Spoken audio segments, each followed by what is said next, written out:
Bonjour tout le monde. Alors, comment allez-vous aujourd'hui pour cette dernière journée de la semaine? J'espère que tout le monde se porte bien. Alors aujourd'hui au programme, on va revoir le vocabulaire du jardin, puis nous ferons un peu de calcul. Ensuite, nous continuerons la lecture de Babar et je vous réserve une petite surprise pour terminer cette vidéo. Voilà, alors on s'y met, c'est parti, commençons.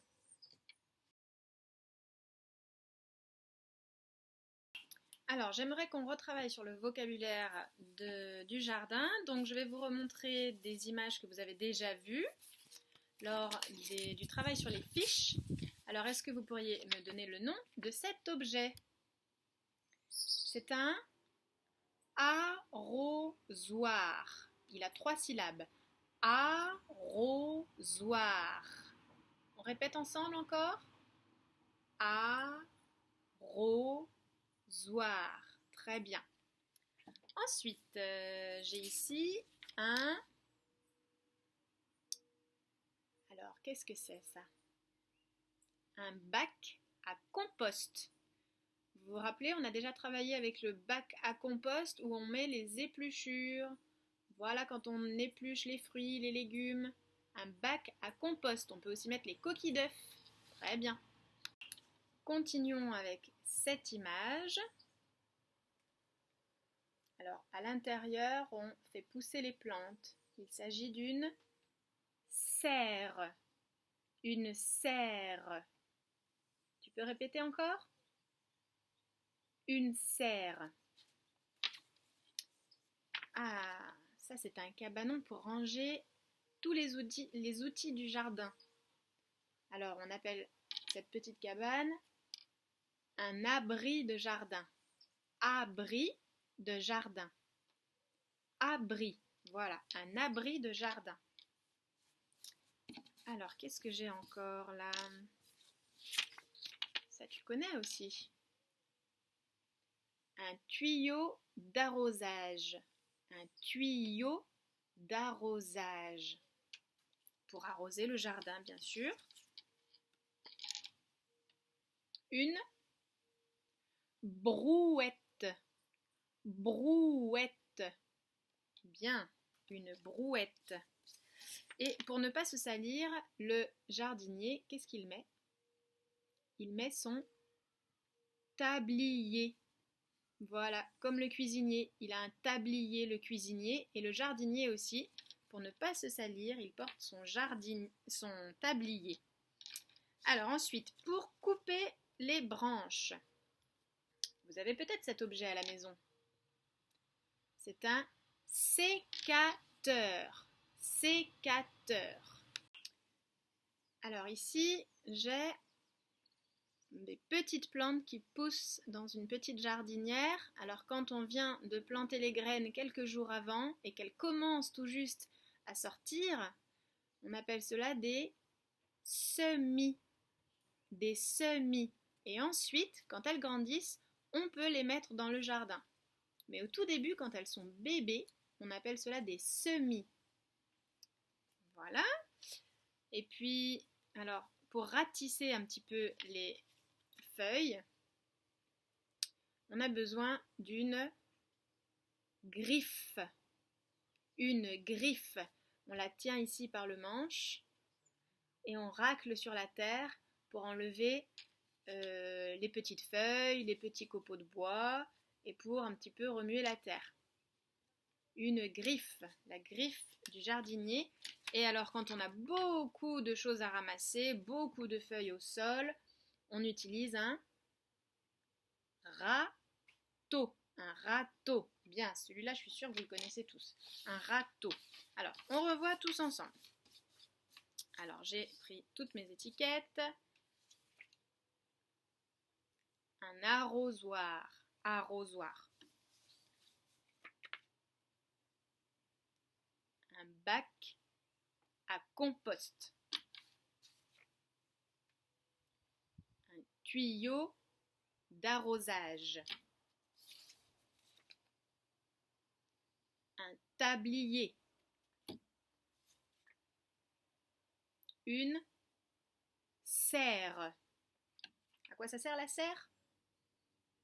Ah, alors la serre. On y met les plantes et grâce à cette couverture en verre et sur le côté aussi, les murs, les quatre coins sont en verre, ça garde la chaleur et ça les protège aussi. Ça les protège et les plantes, elles ont besoin de la chaleur. Donc quand il fait froid, ça les protège du froid, ça les protège de la neige si jamais il neige, alors pas en Guadeloupe, mais dans les pays froids, il y a de la neige, il y a de la grêle. Et donc ici, ça garde la chaleur, ça les protège. Une serre. Ici, une brouette. Une brouette. Pour ranger mes outils, j'ai besoin d'un abri de jardin. Un abri de jardin. Celle-ci, une griffe. Une griffe. Pour couper les branches, sécateur. Les bébés plantes, quand elles poussent, ce sont des semis. Bien. Pour ratisser les feuilles qui sont tombées, on a besoin d'un râteau. Très bien. Alors maintenant, vous êtes de vrais champions. Je suis sûre que vous allez retrouver les mots selon mes indices. Alors, écoutez bien mes indices et retrouvez l'objet. C'est un objet que l'on utilise pour ne pas se salir. Alors, qu'est-ce que c'est que cet objet que j'utilise pour ne pas me salir au jardin? Vous avez trouvé? Un tablier. Un tablier, bien. C'est un objet que j'utilise pour déposer tous mes petits déchets lorsque j'épluche mes légumes, mes fruits, pour déposer mes coquilles d'œufs. Alors, qu'est-ce que c'est que cet objet? C'est un bac à compost. Un bac à compost. C'est un objet qui me permet de couper les branches. Un objet qui me permet de couper les branches. Alors, un sécateur. Un sécateur. C'est un objet qui me permet de porter des choses assez lourdes, des grosses branches, des cailloux, du sable, et qui a une roue. Une brouette. Une brouette. Très bien. C'est un objet qui est très très long et qui permet de jeter de l'eau sur les plantes.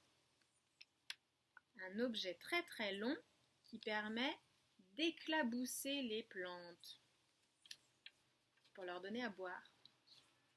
Ce n'est pas un arrosoir, c'est un tuyau d'arrosage. Et le dernier, c'est un endroit où je range tout mon matériel du jardin, tous mes outils. Alors, comment s'appelle cet endroit? Un abri de jardin. Super! Je pense que vous êtes de vrais champions. On va pouvoir passer à l'activité suivante. Alors, pour l'activité de calcul, nous allons utiliser un très beau vase et nous allons avoir besoin de jolies fleurs pour composer un beau bouquet. Et nous allons travailler les plus. Alors, qu'est-ce que c'est les plus? C'est quand je mets ensemble et que je compte l'ensemble que je forme. D'accord? Donc, regardons ce que l'on peut faire avec un vase et de belles fleurs. Donc, voici mon vase. Alors, mon vase, bien sûr, je vais y ajouter des fleurs. Alors, je vous dispose des fleurs par ici. Et je vais vous montrer ce que l'on peut faire avec ces jolies fleurs. Alors, dans mon vase, je place 3 fleurs roses et 2 fleurs bleues. Alors, est-ce que vous voyez les fleurs roses? Ouh, il y a un petit peu de vent. Alors, ici, celle-ci, donc on a dit 3 fleurs roses. Une, celle-ci est rose aussi. 2, celle-ci. 3. Et 2 fleurs bleues. Alors, 2 fleurs bleues, est-ce que vous les voyez, les fleurs bleues? Une et 2. Bien. Alors, pouvez-vous me dire combien de fleurs ai-je mis dans mon vase? 3 plus 2. 3 plus 2 égale 5. 1, 2, 3, 4, 5. 3 plus 2 égale 5. Alors, continuons. Dans mon vase, je place 2 fleurs bleues et 2 fleurs rouges. Donc, je prends 2 fleurs bleues et 2 fleurs rouges. Alors, combien de fleurs ai-je dans mon vase? Oui, il y en a 4. 1, 2, 3, 4. Donc, 2 plus 2 égale 4. Très bien. Alors, pour ce dernier calcul, je vais prendre 2 fleurs jaunes et 4 fleurs roses. 2 fleurs jaunes et 4 fleurs roses.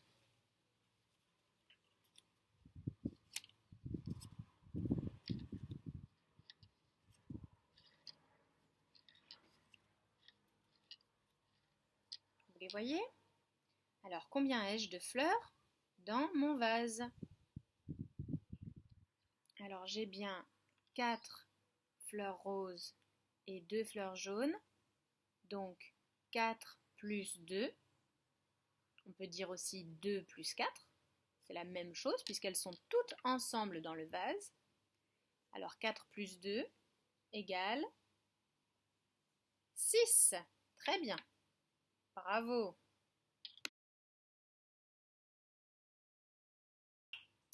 Après le vocabulaire du jardinage et le calcul avec les fleurs dans notre vase, il est temps de continuer notre histoire de Babar. Alors, que voit-on sur cette page de droite? On voit notre ami Zéphyr qui est dans un arbre avec des fruits. Ce sont des pommes que l'on voit. Alors, comment s'appelle l'arbre qui produit des pommes? C'est un pommier. Un pommier. Donc Zéphyr est en haut d'un pommier. Et puis on voit aussi Babar qui est là. Les enfants sont là. Ils ont aussi des poires. Ils ont cueilli des poires dans les arbres, dans les poiriers. Et on voit aussi dans ce verger, on voit au loin un épouvantail. Alors à quoi ça sert un épouvantail? Ça sert à effrayer les oiseaux pour ne pas qu'ils viennent picorer dans les fruits. Alors, je vais vous lire la page de gauche. À peine arrivé, Zéphyr fait encore l'acrobate. Il grimpe tout en haut du pommier. Attrape ça, crie-t-il à Arthur, en lui lançant une pomme. Bravo, tu l'as eu. Pomme, lui, fait une horrible grimace. Il a croqué dans une poire pas mûre du tout. Dans celle-ci, il y a un ver, se désole Flore. Tiens, remarque Babar, comme c'est amusant. L'épouvantail fait peur aux chiens, mais dans l'arbre, quelqu'un n'est pas effrayé. C'est le merle qui picore les fruits mûrs. Alors Alors le merle, c'est cet oiseau que l'on voit dans le pommier.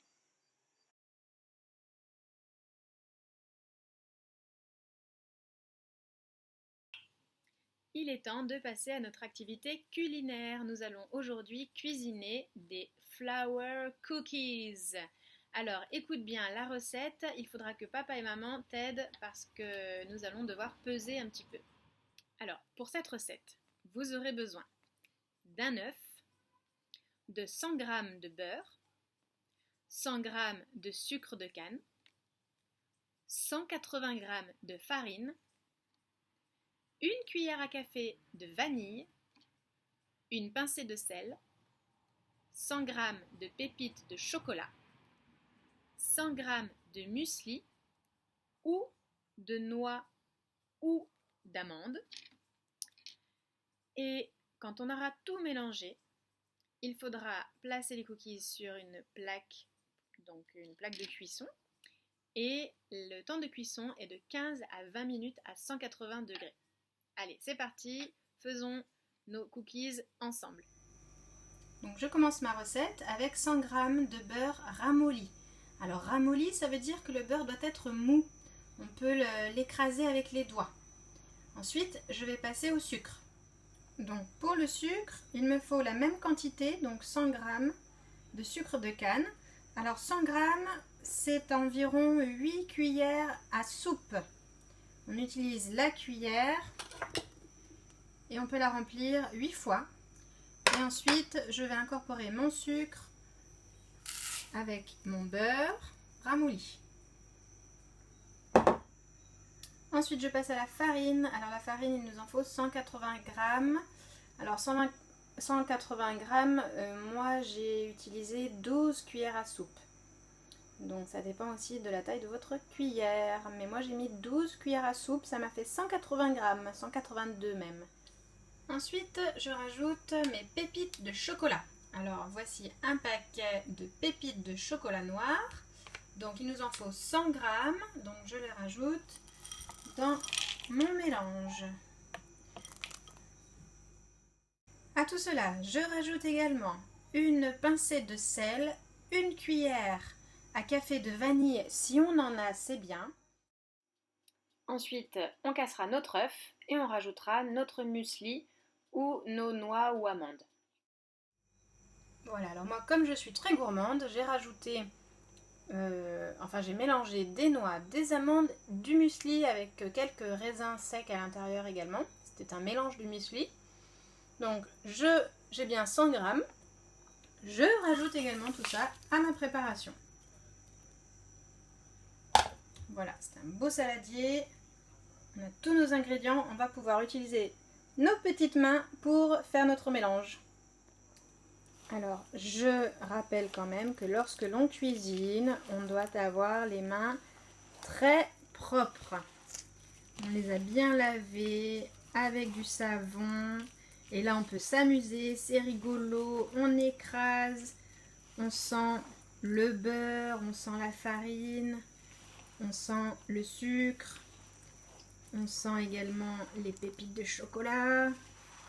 On écrase pendant au moins 5 minutes là. Il faut vraiment tout malaxer, que le beurre, la farine, le sucre, l'œuf se mélangent bien jusqu'à obtenir une boule.